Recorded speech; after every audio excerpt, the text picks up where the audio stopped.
Nas brumas do tempo primordial, quando o universo era apenas um vasto vazio chamado Ginnungagap, três forças cósmicas colidiram para dar origem ao que conhecemos hoje. Não havia terra, não havia céu, apenas o abismo infinito entre o gelo de Niflheim e o fogo de Muspelheim. Foi neste caos primordial que nasceu a primeira forma de vida, o gigante Ymir, alimentado pela vaca primordial Audumla. Mas esta não é uma história sobre Ymir, e sim sobre aqueles que se ergueriam para moldá-lo em algo muito maior que sua existência primitiva e caótica. Bor, filho de Buri, que havia sido libertado do gelo pela língua de Audumla, uniu-se à giganta Bestla em uma aliança que desafiava as próprias leis da criação. Desta união, nasceram três irmãos destinados a transformar o cosmos para sempre. Odin, o primeiro deles, emergiu com uma fome insaciável que transcendia qualquer necessidade física. Seus irmãos, Vili e Vé, compartilhavam desta sede, mas em Odin ela queimava com uma intensidade que logo se tornaria lendária. Desde seus primeiros momentos de consciência, Odin compreendeu que o mundo em sua forma atual era insuficiente, limitado, primitivo. Os três irmãos cresceram observando o caos que os cercava. Ymir continuava a gerar mais gigantes de seu suor. Criaturas brutais e sem propósito que vagavam pelo vazio sem direção. O gigante primordial consumia tudo ao seu redor, uma força destrutiva que impedia qualquer forma de progresso ou civilização. Odin via nesta situação não apenas um problema, mas uma oportunidade. Onde outros enxergavam um obstáculo intransponível, ele visualizava o material bruto para a maior obra de criação já concebida. A decisão de confrontar Ymir não foi tomada levianamente. Os três irmãos sabiam que estavam desafiando a própria essência da criação original. Mas Odin havia plantado em suas mentes uma visão grandiosa do que poderia ser construído. Durante longos períodos, eles planejaram, prepararam armas e forjaram alianças necessárias para enfrentar uma criatura cujo poder havia dado origem a todos os gigantes. A batalha que se seguiu não foi apenas um confronto físico, mas um embate entre duas visões completamente opostas do que o universo deveria ser. Quando finalmente confrontaram Ymir, a violência que se desencadeou foi de uma magnitude que fez o próprio cosmos tremer. O sangue do gigante jorrou em quantidades inimagináveis, afogando quase todos os outros gigantes de gelo, exceto Bergelmir e sua esposa, que escaparam em um barco improvisado. Odin e seus irmãos não hesitaram em suas ações, sabendo que qualquer demonstração de piedade ou hesitação poderia resultar em sua própria destruição e no fim de seus sonhos de um mundo ordenado. Com Ymir morto, começou o trabalho verdadeiramente hercúleo de transformar seu corpo na fundação de um novo cosmos. O sangue do gigante tornou-se os oceanos que cercariam as terras, suas ondas carregando tanto a promessa da vida quanto a lembrança da violência necessária para sua criação. Os ossos de Ymir foram quebrados e moldados nas cadeias montanhosas que dariam estrutura ao novo mundo. Cada pico, uma lembrança do sacrifício necessário para a ordem. Sua carne foi espalhada para formar a terra fértil, onde plantas cresceriam e criaturas caminhariam. O crânio de Ymir foi erguido pelos 4 anões para formar a abóbada celeste, criando um teto que separaria o caos do cosmos do novo reino ordenado que eles estavam construindo. Seus cabelos se tornaram as árvores e florestas que cobririam a terra, enquanto suas sobrancelhas foram usadas para construir Midgard, o Reino Médio onde os humanos eventualmente habitariam. Cada parte do corpo do gigante primordial foi utilizada com propósito, nada foi desperdiçado, nada foi deixado ao acaso. Odin supervisionou cada aspecto desta transformação com uma atenção meticulosa que já revelava sua natureza perfeccionista e sua sede de controle sobre todos os aspectos da criação. Ele não estava simplesmente criando um mundo, estava estabelecendo os fundamentos de um cosmos que funcionaria segundo sua visão de ordem e propósito. Cada decisão tomada durante este processo de criação carregava o peso de determinar como a realidade funcionaria para todas as eras futuras. Quando o trabalho foi concluído e os três irmãos contemplaram sua obra, Odin já sabia que isto era apenas o começo. Ele havia provado que mesmo os maiores obstáculos podiam ser superados através de determinação, planejamento cuidadoso e a disposição para fazer sacrifícios extremos. Esta primeira grande vitória plantou em sua mente a semente de ambições ainda maiores, sonhos que o levariam a buscar não apenas o poder sobre o mundo físico, mas sobre o próprio conhecimento e destino. Com o mundo físico estabelecido e os 9 reinos tomando forma ao redor da grande árvore Yggdrasil, Odin descobriu que sua sede por conquista havia evoluído para algo muito mais complexo e perigoso. Enquanto outros deuses se contentavam com seus domínios e prazeres, ele sentia uma inquietação constante que o impedia de encontrar satisfação nas vitórias já alcançadas. O poder físico que havia demonstrado na criação do mundo parecia insignificante comparado ao vasto oceano de conhecimento que ainda permanecia inexplorado. Os 9 reinos estendiam-se diante dele como páginas de um livro gigantesco esperando para ser lido. Asgard, o reino dos Aesir, era apenas um dos muitos mundos conectados pelas raízes e galhos de Yggdrasil. Cada reino guardava seus próprios segredos, suas próprias formas de magia e sabedoria. Midgard abrigava os humanos com suas vidas breves, mas intensas, enquanto Alfheim escondia os mistérios dos Elfos da Luz. Jotunheim, o reino dos gigantes, permanecia uma fonte constante de ameaças e conhecimentos antigos, que precediam até mesmo a criação do mundo ordenado. Odin compreendeu rapidamente que o verdadeiro poder não residia na força bruta que havia usado para derrotar Ymir, mas na compreensão profunda das leis que governavam todos os aspectos da existência. Magia, destino, as forças que conectavam os vivos aos mortos, os segredos das runas que poderiam alterar a própria realidade. Estas eram as armas que determinariam quem realmente controlaria o cosmos nos tempos vindouros.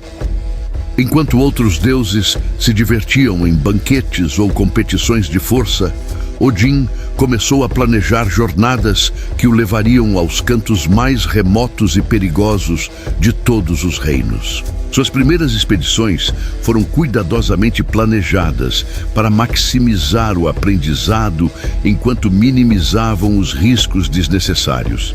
Ele adotou inúmeros disfarces, assumindo a forma de viajantes comuns, mercadores, magos errantes ou até mesmo mendigos quando a situação exigia. Esta capacidade de transformação não era apenas uma conveniência prática, mas uma ferramenta filosófica que lhe permitia ver o mundo através de perspectivas completamente diferentes. Como um rei, ele via as estruturas de poder. Como um mendigo, compreendia o sofrimento e a necessidade. Como um mago, percebia as correntes ocultas de energia que fluíam entre os mundos. Durante suas viagens, Odin começou a desenvolver uma rede de informantes e aliados que se estendia por todos os reinos. Ele cultivou relacionamentos com seres que outros deuses desprezavam ou ignoravam. Magos solitários, videntes que viviam à margem da sociedade, espíritos antigos que guardavam memórias de eras passadas. Cada conversa, cada troca de favores, cada segredo compartilhado adicionava uma nova peça ao vasto mosaico de conhecimento que ele estava construindo em sua mente. Foi durante uma destas jornadas que Odin primeiro ouviu rumores sobre a existência de Völva, uma vidente cujas profecias haviam se mostrado infalíveis ao longo de incontáveis gerações. Diferentemente de outros oráculos que ofereciam visões fragmentadas ou metafóricas, Völva possuía a capacidade rara de ver com clareza cristalina através do véu do tempo. Encontrá-la tornou-se uma obsessão para Odin, pois ele havia começado a suspeitar que existiam forças maiores em movimento que poderiam ameaçar tudo que ele havia construído. A busca por Völva levou Odin aos lugares mais sombrios e perigosos de Hel, o reino dos mortos. Ele teve que negociar com criaturas que existiam além da vida e da morte, oferecendo partes de si mesmo como pagamento pela informação sobre o paradeiro da vidente. Quando finalmente a encontrou, Völva estava sentada em um trono de ossos antigos, seus olhos cegos capazes de ver através de todas as camadas da realidade. Sua presença irradiava um poder que fazia até mesmo Odin sentir-se pequeno e vulnerável. O encontro com Völva mudou fundamentalmente a perspectiva de Odin sobre seu papel no cosmos. A vidente revelou-lhe visões do Ragnarök, o fim de todos os mundos, um evento inevitável que destruiria não apenas os deuses, mas toda a ordem que eles haviam criado. Ela mostrou-lhe imagens de batalhas épicas, da morte de entes queridos, de sua própria destruição nas mandíbulas de Fenrir, o lobo gigantesco que ele mesmo havia criado. Mais importante ainda, ela revelou que muitas das ações que Odin tomaria na tentativa de evitar este destino apenas contribuiriam para torná-lo realidade. Esta profecia não desanimou Odin, mas intensificou sua determinação de uma forma que beirava a obsessão. Se o destino estava escrito, então ele encontraria uma forma de reescrevê-lo. Se havia forças no universo maiores que seu próprio poder, então ele se tornaria maior que essas forças. A revelação de Völva transformou sua busca por conhecimento de uma curiosidade intelectual em uma necessidade existencial urgente. Cada dia que passava sem novos conhecimentos era um dia desperdiçado, um passo mais próximo do fim profetizado. Retornando a Asgard, com estas visões assombrando seus pensamentos, Odin tomou decisões que pareciam extremas, até mesmo para outros deuses acostumados com seus comportamentos excêntricos. Ele estabeleceu redes de espionagem ainda mais extensas, começou a cultivar segredos que mantinha até mesmo de sua esposa Frigg, e iniciou experimentos com formas de magia que outros consideravam perigosas ou moralmente questionáveis. A profecia havia plantado uma semente de paranoia que cresceria até consumir quase todos os aspectos de sua personalidade. A revelação das profecias de Völva havia deixado Odin com uma sede de conhecimento que transcendia qualquer coisa que ele havia experimentado anteriormente. Cada fragmento de sabedoria obtido apenas revelava novos abismos de ignorância, e ele começou a compreender que o tipo de conhecimento necessário para alterar o destino profetizado não poderia ser obtido através de métodos convencionais. Enquanto outros deuses se contentavam com a sabedoria que podiam obter através de experiência e observação, Odin começou a procurar por fontes de conhecimento que exigissem sacrifícios correspondentes ao valor da informação oferecida.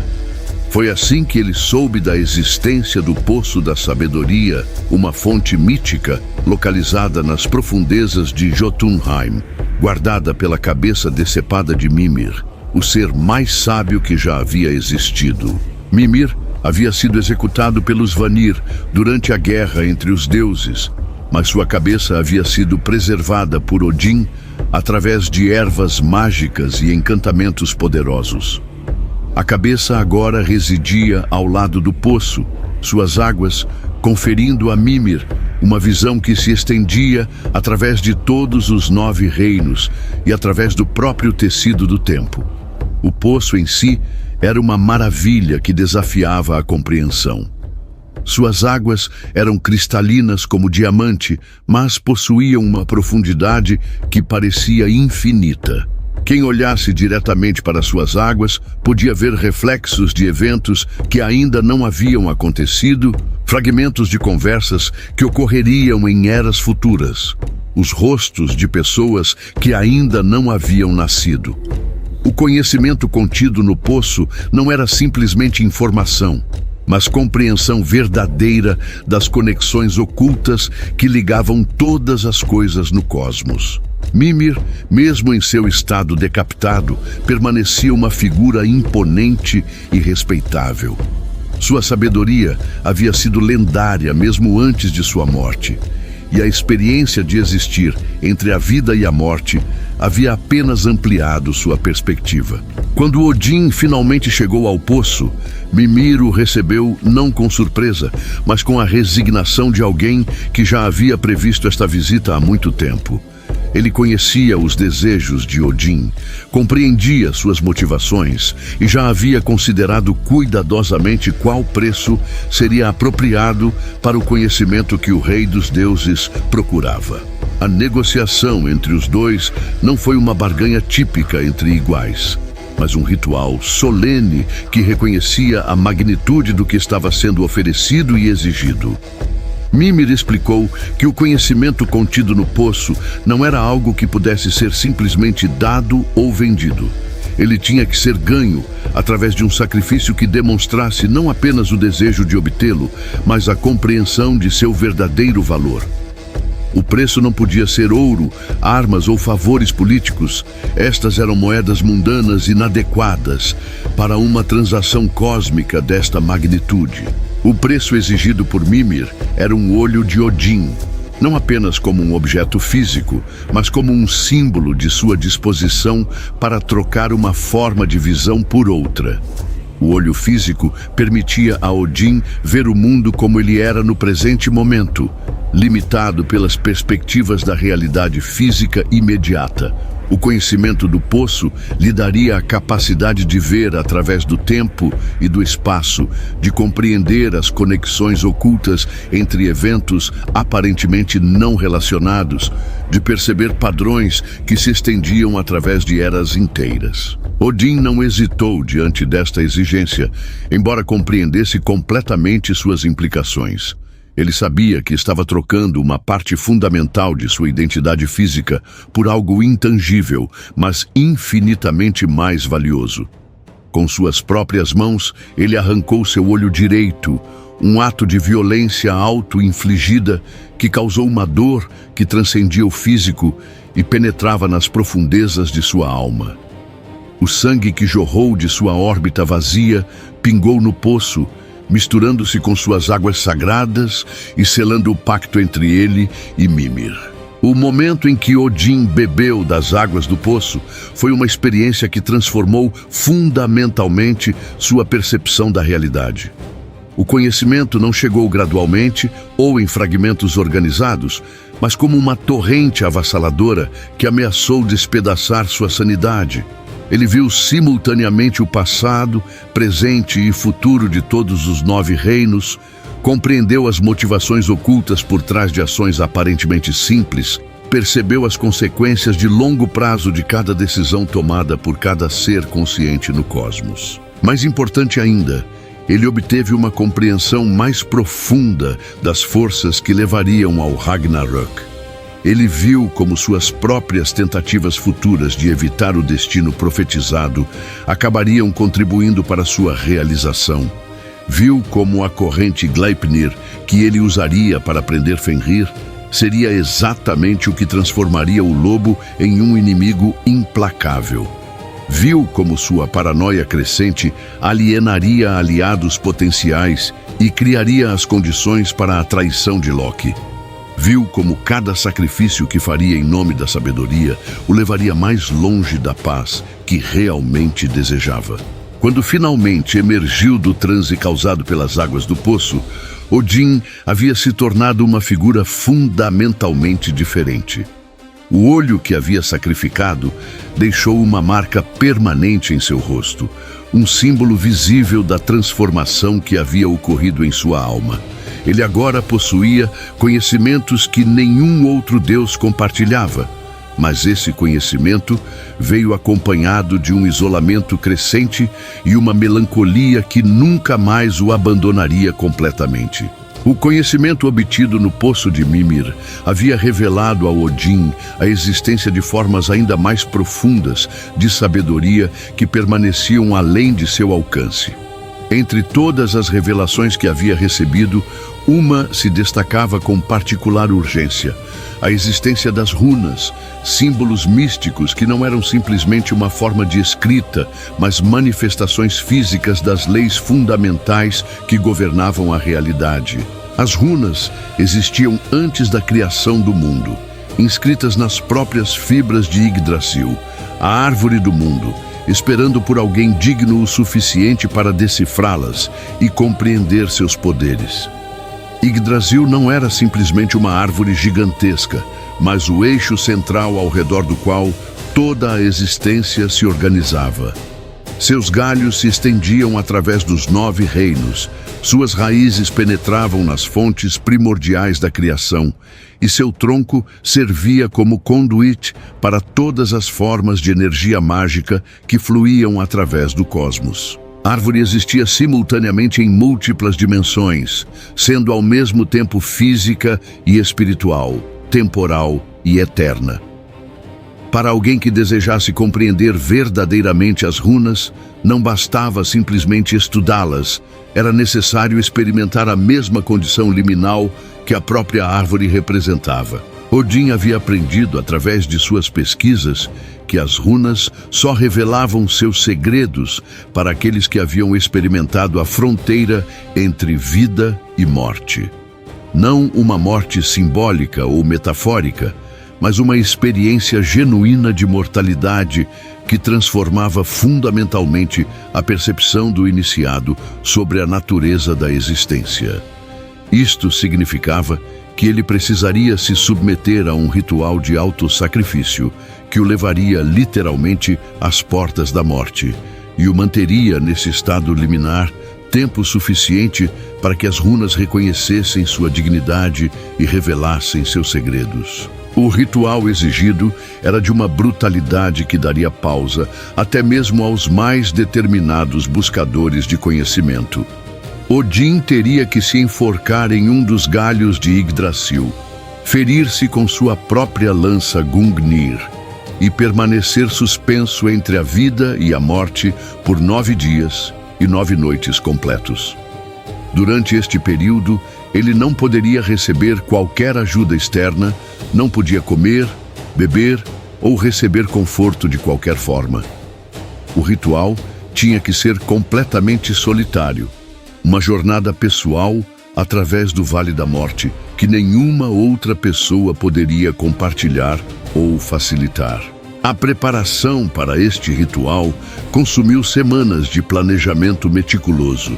Odin teve que escolher cuidadosamente o galho de Yggdrasil onde se enforcaria. Um local que fosse simultaneamente acessível e isolado o suficiente para garantir que ele não seria descoberto e resgatado por outros deuses preocupados.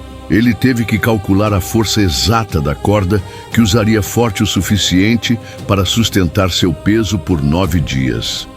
Mas não tão forte que tornasse impossível para ele escapar se o ritual fosse completado com sucesso. Mais importante ainda, ele teve que preparar mentalmente sua psique para o tipo de sofrimento físico e espiritual que estava prestes a experimentar. Quando finalmente chegou o momento de começar o ritual, Odin subiu sozinho até o galho escolhido de Yggdrasil, nas horas que precediam o amanhecer. A árvore parecia reconhecer a solenidade do momento, suas folhas sussurrando em uma linguagem antiga que parecia carregar ecos de todos os sacrifícios que já haviam sido feitos em seu nome. Com movimentos deliberados e ritualizados, Odin prendeu a corda ao redor de seu pescoço, segurou firmemente sua lança Gungnir e se posicionou para o momento final de transição. O ato de se jogar do galho e simultaneamente perfurar seu próprio lado com a lança foi um momento de agonia pura que transcendeu qualquer dor física que Odin havia experimentado anteriormente.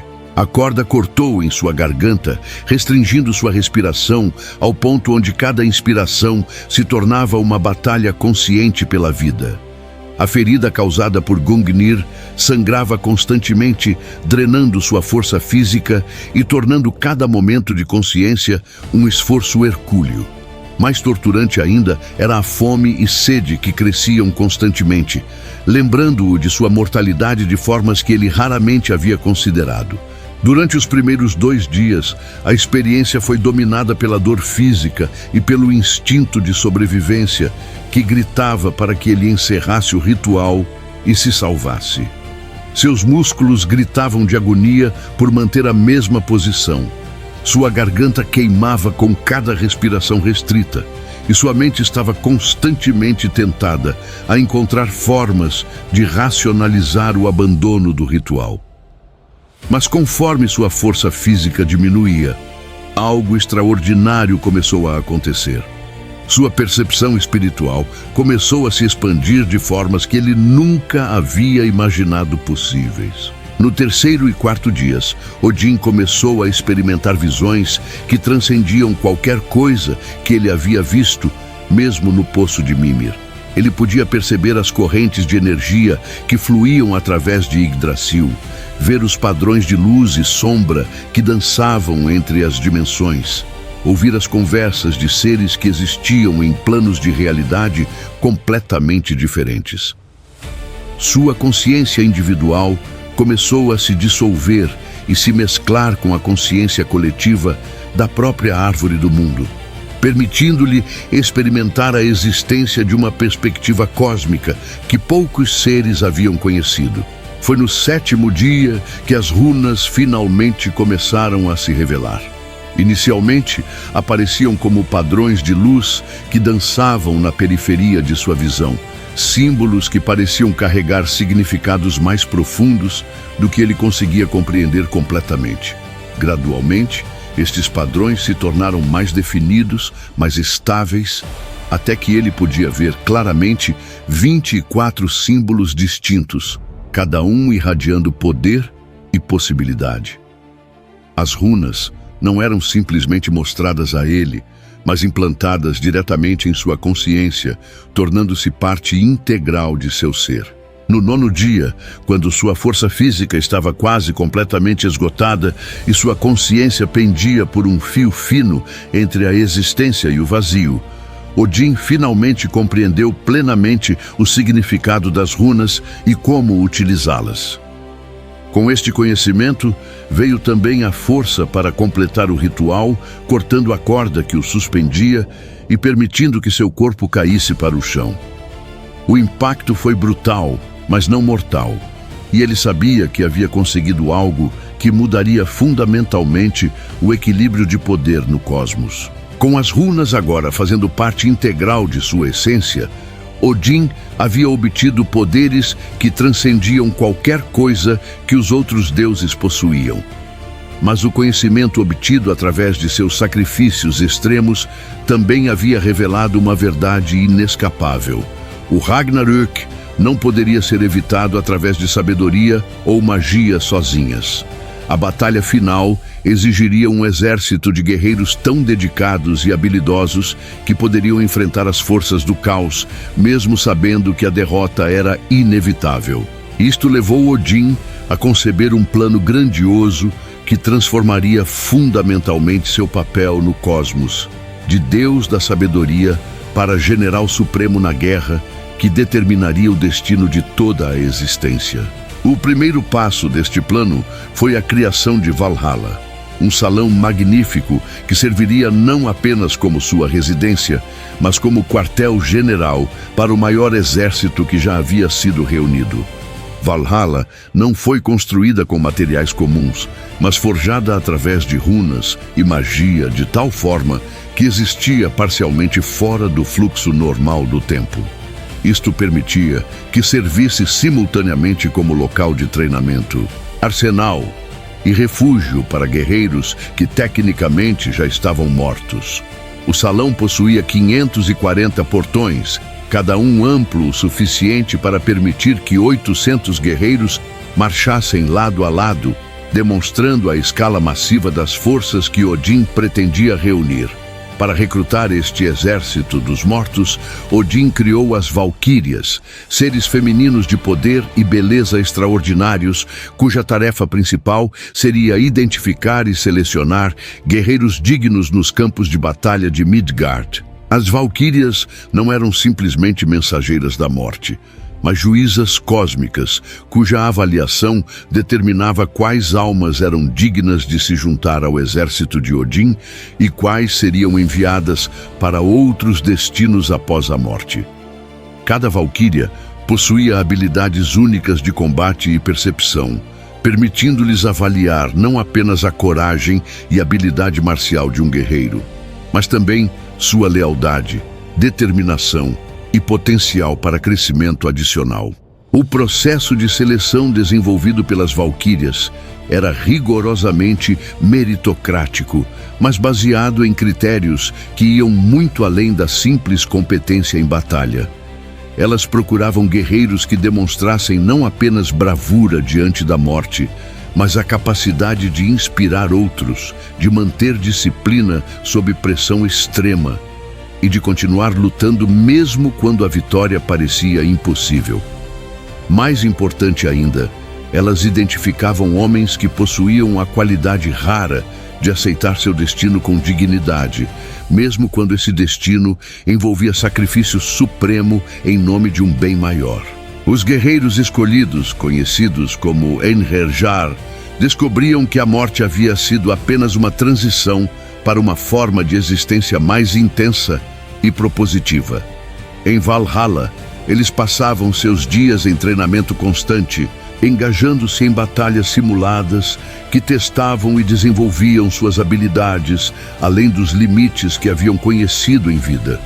Estas sessões de treinamento não eram exercícios casuais, mas combates genuínos, onde ferimentos reais eram infligidos e curados através de magia rúnica, permitindo que cada guerreiro experimentasse a morte e ressurreição repetidamente, até que o medo da mortalidade fosse completamente erradicado. As noites em Valhalla eram dedicadas a banquetes que serviam múltiplos propósitos, além da simples celebração. Durante estas refeições, os Einherjar fortaleciam os laços de fraternidade que seriam essenciais durante a batalha final, compartilhavam táticas e estratégias aprendidas em suas vidas mortais e recebiam instruções diretas de Odin sobre a natureza da guerra que estavam se preparando para lutar. O javali Seihrimnir, que era morto e cozido a cada dia apenas para ressuscitar novamente, simbolizava a natureza cíclica da existência e morte que agora definia suas existências. Odin não limitava sua atenção militar apenas aos Einherjar, mas também começou a cultivar relacionamentos estratégicos com facções e líderes por todos os 9 reinos que poderiam ser úteis durante o Ragnarok. Ele estabeleceu alianças secretas com gigantes que se opunham às forças do caos, negociou tratados com líderes anões que poderiam fornecer armas mágicas e até mesmo abriu canais de comunicação com certain entities em Hel, que poderiam influenciar o resultado da batalha final. Cada uma destas alianças exigia pagamentos em conhecimento, favores ou outras formas de compensação que demonstravam o quão longe Odin estava disposto a ir para garantir cada vantagem possível. Paralelamente aos seus esforços militares, Odin também assumiu um papel mais ativo na guerra entre os Aesir e os Vanir, usando este conflito como oportunidade de testar táticas e estratégias que seriam utilizadas no Ragnarok. Ele introduziu conceitos de guerra total, que chocaram até mesmo outros deuses acostumados com violência, demonstrando uma disposição para usar qualquer método necessário para alcançar a vitória. Sua lança mágica, Gungnir, forjada pelos anões com runas de poder incomensurável, nunca errava seu alvo e tornou-se símbolo tanto de sua precisão estratégica quanto de sua implacabilidade em eliminar ameaças. A transformação de Odin em um líder militar também revelou aspectos mais sombrios de sua personalidade que haviam estado latentes durante seus períodos de busca por conhecimento. Ele começou a demonstrar uma capacidade para a crueldade calculada que ia muito além da violência necessária para a defesa. Inimigos capturados eram frequentemente torturados, não apenas para obter informações, mas para enviar mensagens a outros que pudessem considerar opor-se a ele. Ele instituiu rituais de sacrifício que imitavam seus próprios autossacrifícios, mas que serviam mais para inspirar terror e lealdade do que para obter sabedoria. Esta evolução para um deus da guerra também afetou profundamente seus relacionamentos com outros membros do panteão nórdico. Frigg, sua esposa, começou a vê-lo com uma mistura de admiração e preocupação, reconhecendo a necessidade de seus preparativos militares, mas temendo que ele estivesse perdendo partes essenciais de sua humanidade no processo.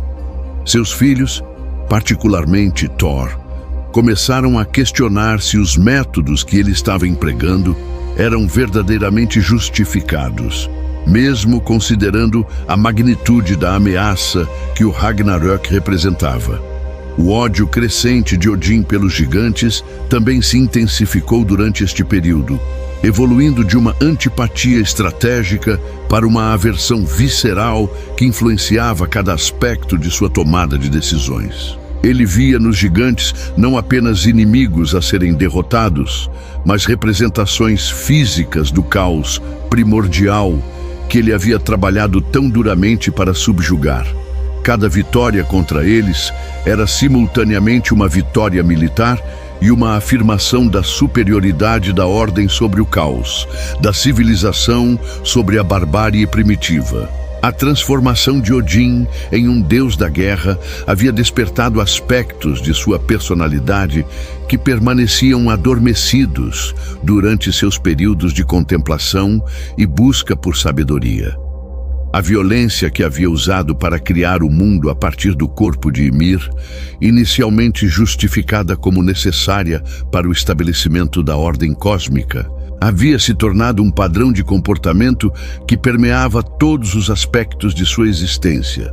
Mas foi sua descoberta de que podia aumentar seu poder através dos sacrifícios de outros que revelou as profundezas mais sombrias de seu caráter e estabeleceu tradições que ecoariam através dos séculos entre seus adoradores mortais. O culto de Odin entre os humanos de Midgard havia começado como uma forma relativamente benigna de veneração, com oferendas de comida, bebida e tesouros sendo deixadas em bosques sagrados e altares de pedra.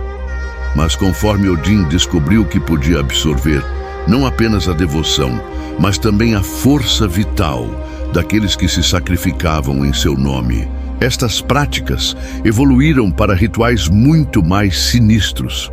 Ele começou a enviar visões e sonhos para seus seguidores mais fanáticos, instruindo-os em cerimônias que culminavam em sacrifícios humanos realizados de formas que espelhavam seus próprios autossacrifícios. O método preferido de execução tornou-se um ritual elaborado conhecido como a morte tripla, onde a vítima era simultaneamente enforcada, esfaqueada com uma lança e frequentemente afogada ou queimada. Esta combinação de mortes espelhava diretamente a experiência de Odin em Yggdrasil, onde ele havia se enforcado e perfurado com sua lança, e servia para maximizar a quantidade de energia espiritual que podia ser extraída do sacrifício. Os rituais eram conduzidos por sacerdotes que haviam sido treinados através de visões diretas de Odin, garantindo que cada aspecto da cerimônia fosse executado exatamente como ele desejava. As vítimas escolhidas para estes sacrifícios não eram selecionadas aleatoriamente, mas cuidadosamente identificadas com base em critérios específicos que maximizavam seu valor espiritual para Odin. Jovens guerreiros que haviam demonstrado coragem excepcional, mas ainda não haviam alcançado seu potencial completo, eram particularmente valorizados, pois suas mortes representavam o sacrifício de possibilidades futuras além de suas vidas presentes. Reis e líderes capturados em batalha também eram frequentemente escolhidos, pois seus sacrifícios simbolizavam a transferência de poder político e espiritual para Odin. O mais perturbador de tudo era que Odin havia desenvolvido a capacidade de experimentar diretamente as emoções e sensações de suas vítimas durante os momentos de suas mortes. Através das conexões rúnicas que estabelecia durante os rituais, ele podia sentir seu medo, sua dor, seu desespero e, particularmente, sua resignação final quando aceitavam seu destino. Esta experiência vicária de morte repetida não apenas aumentava seu próprio poder, mas também alimentava uma compreensão cada vez mais profunda da natureza da mortalidade que outros deuses imortais não possuíam. Odin justificava estas práticas para si mesmo, argumentando que cada vida sacrificada contribuía para o esforço maior de preparação para o Ragnarök. Cada alma coletada através de sacrifício se juntava às fileiras dos Einherjar, ou fornecia energia que podia ser usada para fortalecer as defesas de Asgard. Em sua mente, a aritmética era simples. Algumas centenas ou milhares de mortes agora poderiam potencialmente salvar toda a criação quando a batalha final chegasse. Esta racionalização permitia-lhe ignorar as implicações morais de suas ações e focar exclusivamente em sua eficácia prática. A lança Gungnir havia se tornado mais do que simplesmente uma arma durante este período, evoluindo para um instrumento sagrado que servia como conduíte direto para o poder de Odin. Forjada pelos anões com runas de precisão e inevitabilidade, a lança nunca errava seu alvo, mas mais importante ainda, cada morte que causava alimentava diretamente a força espiritual de seu portador. Odin começou a usar Gungnir não apenas em batalhas importantes, mas em execuções rituais, onde a precisão e simbolismo eram tão importantes quanto a morte em si. Os efeitos psicológicos de absorver constantemente as experiências de morte de outros começaram a manifestar-se de formas preocupantes no comportamento de Odin. Ele desenvolveu uma fascinação mórbida com o sofrimento que ia muito além da necessidade estratégica, frequentemente prolongando torturas e execuções, aparentemente pelo prazer de experimentar suas nuances emocionais. Seus próprios seguidores começaram a temê-lo tanto quanto venerá-lo, reconhecendo que sua proteção vinha com um preço que poderia eventualmente incluir suas próprias vidas. Este período também marcou o início de uma deterioração gradual em seus relacionamentos com outros deuses, particularmente aqueles que haviam conhecido sua personalidade anterior, mais contemplativa. Frigg começou a expressar preocupações abertas sobre as mudanças que via em seu marido, enquanto Thor e outros filhos começaram a questionar se o homem que haviam respeitado como pai ainda existia sob as camadas de brutalidade calculada que ele havia desenvolvido. Estas tensões familiares apenas intensificaram o isolamento crescente de Odin e sua dependência nos aspectos mais sombrios de seu poder. Paradoxalmente, quanto mais poder Odin obtinha através destes métodos brutais, mais paranoico ele se tornava sobre ameaças potenciais à sua posição. Ele começou a ver inimigos e conspirações em todos os lugares, interpretando até mesmo ações inocentes de aliados como possíveis traições. Esta paranoia o levou a instituir sistemas de vigilância e punição que rivalizavam em crueldade com seus rituais de sacrifício, criando um clima de terror que permeava todos os aspectos da vida em Asgard. A ironia mais amarga era que muitas das ameaças que Odin temia estavam sendo criadas ou exacerbadas por suas próprias ações. Sua brutalidade crescente estava alienando aliados potenciais e criando inimigos onde antes havia neutralidade. Seus métodos extremos estavam plantando as sementes das mesmas forças destrutivas que ele esperava combater no Ragnarök. Mas neste ponto de sua transformação, Odin havia se tornado tão investido em seus métodos que questionar sua eficácia significaria questionar a legitimidade de todos os sacrifícios que havia feito e exigido de outros. O culminar deste período sombrio veio quando Odin realizou o primeiro de uma série de grandes sacrifícios rituais que envolveriam centenas de vítimas mortas simultaneamente em cerimônias que durariam dias inteiros.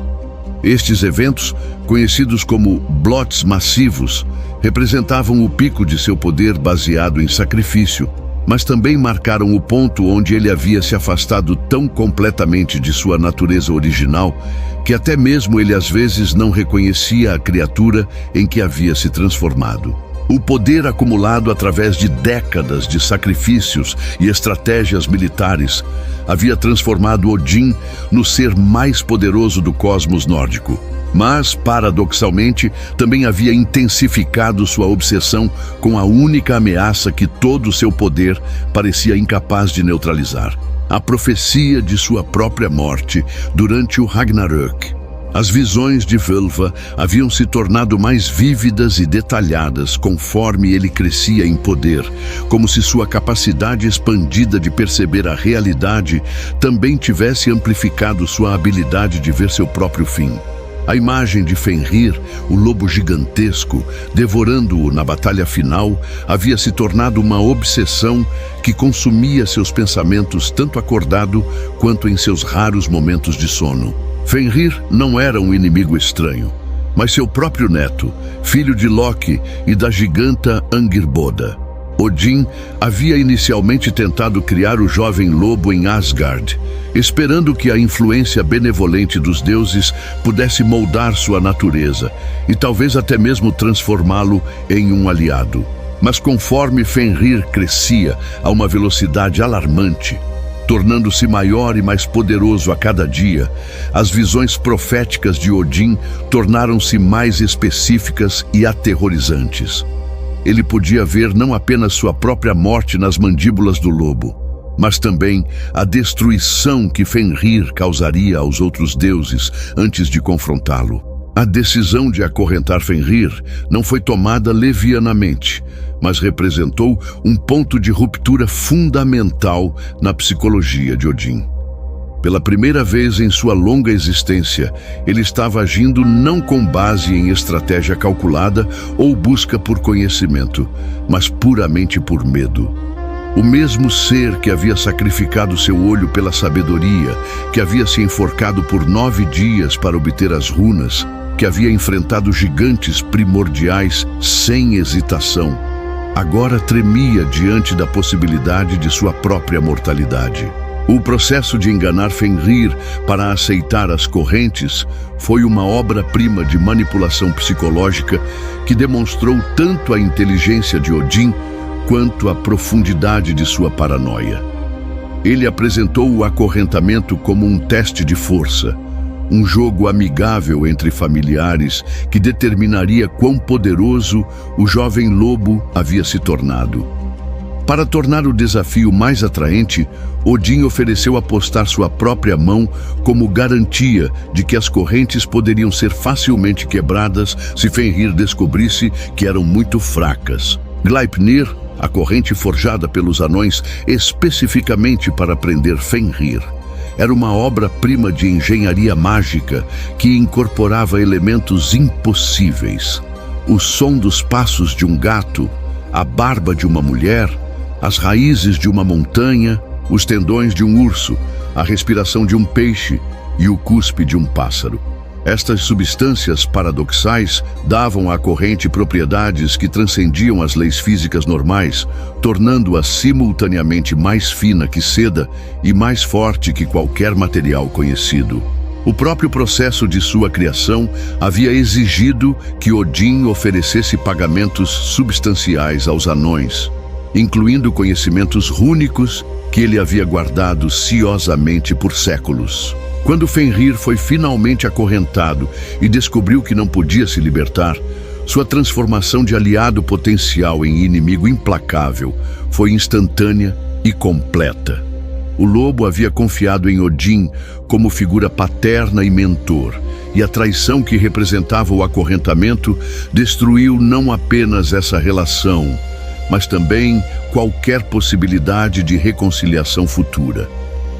A raiva de Fenrir transcendia a simples vingança pessoal e se tornava uma força cósmica de destruição que apenas cresceria durante os anos de seu aprisionamento. A mão que Tyr perdeu quando Fenrir fechou suas mandíbulas em um ato final de Defiant Retribution tornou-se um símbolo permanente da traição de Odin e do preço que todos os deuses pagariam por suas ações paranoicas. Tyr, o deus da guerra honrosa, havia sido o único entre os Aesir disposto a colocar sua mão na boca de Fenrir como garantia da boa-fé deles durante o processo de acorrentamento. Sua perda representava não apenas um sacrifício físico, mas o fim da era de confiança e honra que havia caracterizado as relações entre os deuses. Odin não parou com o aprisionamento de Fenrir, mas estendeu sua campanha preventiva para incluir os outros filhos de Loki, que haviam sido mencionados nas profecias como agentes de destruição durante o Ragnarök. Jörmungandr, a serpente do mundo, foi lançada nos oceanos que cercavam Midgard, onde cresceu até que seu corpo pôde circundar toda a terra e agarrar sua própria cauda. Esta ação não eliminava a ameaça representada pela serpente, mas simplesmente a adiava e potencialmente a tornava ainda mais perigosa através do ressentimento adicional. Hel, a filha meio morta e meio viva de Loki, foi exilada para o reino dos mortos que eventualmente levaria seu nome. Odin justificou esta ação argumentando que ela seria útil governando sobre aqueles que morriam de doença ou velhice. Mas a verdade era que sua aparência perturbadora e sua natureza ambígua entre vida e morte o incomodavam profundamente. O exílio de Hel criaria outro inimigo poderoso que eventualmente se aliaria contra os deuses durante a batalha final. Cada uma destas ações preventivas, tomadas no nome de evitar o Ragnarök, na verdade criava ou fortalecia as próprias forças que tornariam o fim dos tempos inevitável. Odin, em sua paranoia crescente, havia perdido a capacidade de reconhecer que muitas das ameaças que ele temia estavam sendo criadas por suas próprias tentativas de evitá-las. Sua sabedoria, uma vez sua maior força, havia sido corrompida pelo medo até se tornar uma forma de cegueira que o impedia de ver as consequências reais de suas ações. A ironia mais profunda era que Odin, que havia sacrificado tanto para obter conhecimento do futuro, havia se tornado prisioneiro desse mesmo conhecimento. As visões proféticas que uma vez haviam sido ferramentas para compreender e potencialmente alterar o curso dos eventos, agora se tornaram grilhões psicológicos que limitavam sua capacidade de tomar decisões racionais. Ele havia se tornado tão focado em evitar um destino específico que havia perdido a habilidade de considerar alternativas ou reconhecer quando suas ações estavam contribuindo para o resultado que temia. Conforme os anos passavam e os efeitos de suas decisões paranoicas se tornavam mais aparentes, Odin começou a experimentar uma forma de desespero que era completamente nova para ele. O deus que havia enfrentado gigantes primordiais, que havia se sacrificado repetidamente em busca de poder e conhecimento, que havia construído o maior exército da história, agora se encontrava paralisado pela certeza de seu próprio fim iminente e pela crescente consciência de que ele havia sido o arquiteto de sua própria destruição. Os anos finais, antes do Ragnarök, foram marcados por uma aceleração crescente dos sinais proféticos que Odin havia aprendido a reconhecer através de suas visões. O inverno de Fimbulvinter havia começado, 3 anos consecutivos de frio brutal sem verão que matavam as colheitas e forçavam irmãos a lutar contra irmãos pela sobrevivência. O sol e a lua mostravam sinais de serem devorados pelos lobos Skoll e Hati, que os perseguiam há éons. Mais perturbador ainda, Loki havia finalmente conseguido se libertar das correntes que o prendiam desde sua punição pelo assassinato de Baldur, e sua fúria acumulada durante anos de tortura havia se cristalizado em um ódio puro, dirigido contra todos os deuses. Odin observava estes desenvolvimentos com uma mistura de resignação e determinação desesperada. Suas tentativas de alterar o curso profético dos eventos haviam falhado consistentemente, frequentemente criando as condições exatas que ele havia esperado evitar.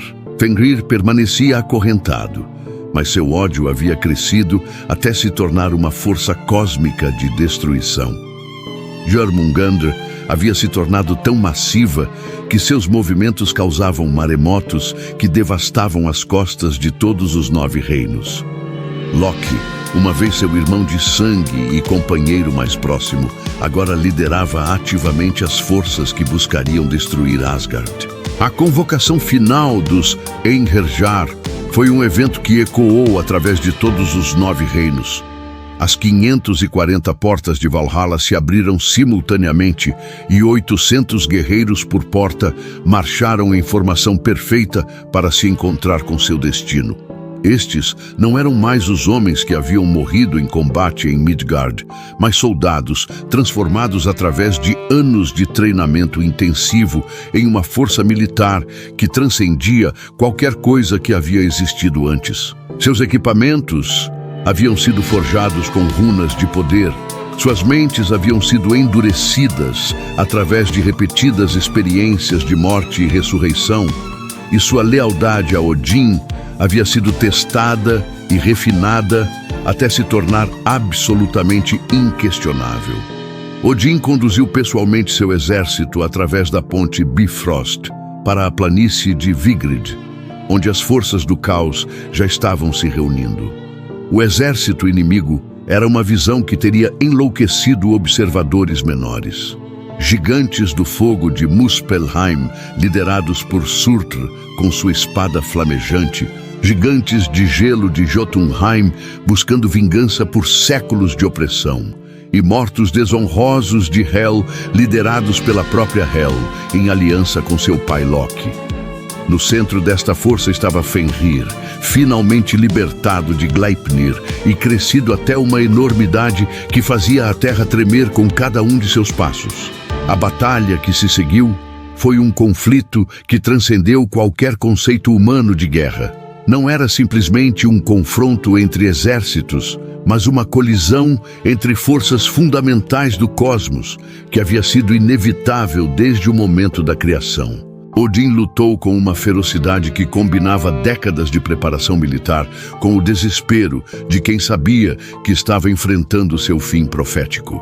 Gungnir cantava através do ar, cada arremesso encontrando seu alvo e ceifando inimigos que haviam parecido invencíveis, mas para cada inimigo que caía, 2 mais pareciam tomar seu lugar. Os Einherjar lutaram com uma bravura que justificava cada sacrifício que havia sido feito para reuni-los. Eles enfrentaram odds impossíveis sem hesitar. Mantiveram formação mesmo quando seus camaradas caíam ao redor deles. E continuaram atacando mesmo quando ferimentos mortais deveriam tê-los derrubado. Mas a aritmética brutal da batalha era implacável. As forças do caos eram simplesmente numerosas demais e poderosas demais para serem vencidas, não importa quão habilidosos ou determinados fossem os defensores de Asgard. Quando Odin finalmente encontrou Fenrir cara a cara na planície de batalha, o momento carregava o peso de todas as decisões que haviam levado a este confronto. O lobo gigantesco havia crescido até um tamanho que fazia montanhas parecerem pequenas, seus olhos brilhando com uma inteligência malévola que prometia que a morte de Odin seria lenta e agonizante. As mandíbulas que se abriram para recebê-lo eram cavernas de escuridão que pareciam levar diretamente ao vazio primordial de onde toda a criação havia emergido. O confronto final foi surpreendentemente breve. Odin lutou com toda a habilidade e poder que havia acumulado durante milênios de existência, usando runas de tal potência que distorciam a própria realidade ao seu redor. Gungnir voou com precisão sobrenatural, encontrando pontos vitais no corpo massivo de Fenrir que deveriam ter sido mortais. Mas o lobo havia crescido além das limitações da mortalidade normal, alimentado por décadas de ódio e pelo poder cósmico das próprias forças do caos. As feridas que Odin infligia se curavam quase instantaneamente, enquanto cada golpe de Fenrir deixava danos permanentes que nem mesmo a magia rúnica podia desfazer completamente. O momento final chegou quando Odin, exausto pela intensidade do combate e enfraquecido por ferimentos acumulados, hesitou por uma fração de segundo ao reconhecer nos olhos de Fenrir um eco do jovem lobo que ele havia uma vez tentado criar como filho adotivo. Esta hesitação, nascida não de medo, mas de remorso tardio pelas escolhas que havia feito, foi tudo que Fenrir precisava. As mandíbulas gigantescas se fecharam ao redor de Odin com uma força que esmagou não apenas seu corpo físico, mas sua própria essência divina. A morte de Odin marcou um ponto de inflexão na batalha, mas não de uma forma que representasse vitória clara para qualquer lado. Sua destruição liberou toda a energia rúnica que ele havia acumulado durante sua existência, causando uma explosão que devastou tanto as forças do caos quanto os remanescentes do exército de Asgard. Fenrir foi morto por Vidar, filho de Odin, que havia esperado este momento durante toda a sua existência e estava preparado com uma bota especial capaz de resistir às mandíbulas do lobo. Mas estas vitórias individuais eram insignificantes no contexto da destruição cósmica que agora se desenrolava. Conforme a batalha continuava, tornou-se claro que não haveria vencedores no sentido tradicional. Thor matou Jormungandr, mas morreu envenenado por seu veneno. Loki e Heimdall se mataram mutuamente em combate individual. Surtr, o gigante do fogo, finalmente cumpriu seu destino profético ao incendiar todos os 9 reinos com sua espada flamejante, reduzindo tudo que havia sido criado desde a morte de Ymir a cinzas e fumaça. As próprias árvores de Yggdrasil pegaram fogo, suas raízes queimando até que toda a estrutura cósmica que havia sustentado a realidade começou a desmoronar. Mas na destruição total de tudo que havia existido, algo inesperado aconteceu. Das cinzas do velho mundo, uma nova terra começou a emergir, mais verde e fértil do que qualquer coisa que havia existido durante a era de Odin. Esta nova criação não carregava as cicatrizes da violência que havia marcado sua predecessora. Os novos deuses que nasceram neste mundo renovado, incluindo alguns filhos sobreviventes dos antigos deuses, governariam com sabedoria que havia sido destilada através da experiência da destruição completa. A morte de Odin, tão temida e ao mesmo tempo tão antecipada, provou ser não um fim, mas uma transformação. Sua obsessão com controlar o destino, sua disposição para sacrificar qualquer coisa em busca de poder e conhecimento, sua transformação gradual de buscador de sabedoria em tirano paranoico, todas estas características haviam sido necessárias para criar as condições que tornariam possível o renascimento cósmico. O novo mundo que emergia das cinzas do Ragnarök seria livre das guerras constantes da paranoia e da brutalidade que haviam definido a era de Odin. Em última análise, a história de Odin tornou-se uma lição sobre os perigos da busca obsessiva pelo poder e controle. Seu legado não foi as vitórias que havia conquistado ou o conhecimento que havia acumulado, mas a demonstração de como até mesmo as maiores ambições podem se tornar sementes de autodestruição quando não são temperadas pela sabedoria verdadeira e pela aceitação dos limites da mortalidade. O Pai de todos havia finalmente encontrado paz não através da vitória, mas através da aceitação de que algumas batalhas são perdidas para que guerras maiores possam ser vencidas.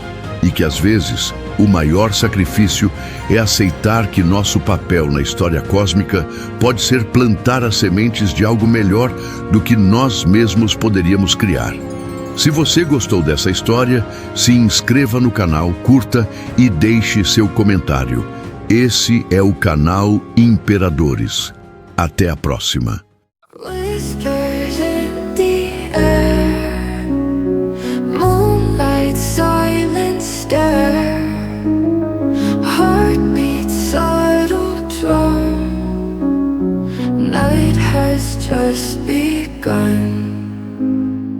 Rattles on the wall, footsteps down the hall, echoes in the mist, moments drift like this, cinematic dreams, eyes like silver screens, lost in winding streams. Life is more than it seems. Sound effects and ad libs, fleeting thoughts and dreams, minds a winding road, hearts an endless code, lights up